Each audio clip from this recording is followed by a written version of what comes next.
কাল সকাল পর্যন্ত জুলাই সনদের ব্যাপারে আপত্তি জানাতে পারবে রাজনৈতিক দলগুলো। একই সঙ্গে কালকের মধ্যে ঐকমত্যের ব্যাপারে জানাবে ঐকমত্য কমিশন। দ্বিতীয় পর্যায়ে জাতীয় ঐকমত্য কমিশনের ২২তম দিনের আলোচনার শুরুতে কথা বলেন কমিশনের সহসভাপতি অধ্যাপক আলী রিয়াজ। আজকের আলোচনা সমাপ্ত করার ইচ্ছা নিয়ে এগুচ্ছে কমিশন। রাষ্ট্রপতির ক্ষমতা ও দায়িত্ব, মৌলিক অধিকার সম্প্রসারণ, সংসদে উচ্চকক্ষের গঠন ও এখতিয়ার, নারী প্রতিনিধিত্ব, সরকারি কর্ম কমিশন ও দুদক সহ সাংবিধানিক প্রতিষ্ঠানগুলোর বিষয়ে নিয়োগ রয়েছে আজকের আলোচনার টেবিলে।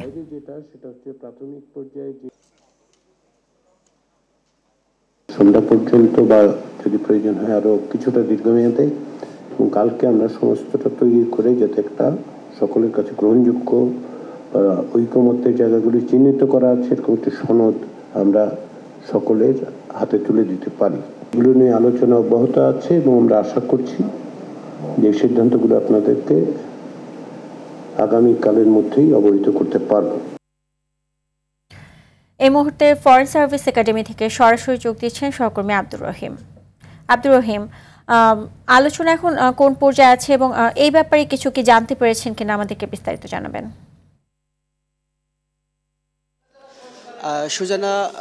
সুজানা, ওই জাতীয় ঐকমত্য কমিশনের যে সভা 21তম দিনের সভা আজকে দুপুর 2টা থেকে শুরু হয়েছে এবং এখানে কিন্তু 6টি বিষয় নিয়ে কিন্তু আজকে এই বৈঠক শুরু হয়েছিল। প্রথমে কিন্তু সংসদের নারী প্রতিনিধিত্ব নিয়ে আলোচনা শুরু হয়েছিল এবং নারী প্রতিনিধিত্ব 100 সদস্যের সংখ্যার কথা বলা হয়েছিল জাতীয় কমিশনের পক্ষ থেকে এবং সেখানে কিন্তু প্রত্যেকটি রাজনৈতিক দলগুলো কিন্তু একমত হয়েছে। এরপরে জুলাই সনদ নিয়ে কিন্তু আলোচনা শুরু হয়েছে। এখন পর্যন্ত কিন্তু এটি নিয়ে আলোচনা চলমান রয়েছে।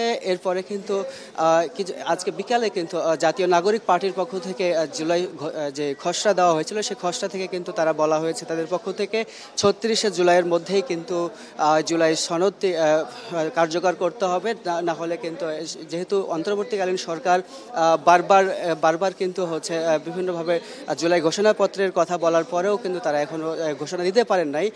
যদি 36 জুলাইয়ের মধ্যে যদি ঘোষণাপত্র দেওয়া না হয় তাহলে কিন্তু কঠোর আন্দোলনের, কঠোর হুঁশিয়ারির কথা তাদের পক্ষ থেকে বলা হয়েছে। এছাড়াও কিন্তু আরও যে কয়েকটি বিষয়গুলো রয়েছে সেটি কিন্তু আজকে রাত 10টা পর্যন্ত এখানে আলোচনা চলমান থাকবে বলে জাতীয় ঐকমত্য কমিশনের পক্ষ থেকে আমাদেরকে জানানো হয়েছে। সুতরাং এই ছিল জাতীয় ঐকমত্য কমিশনের পক্ষ থেকে সর্বশেষ।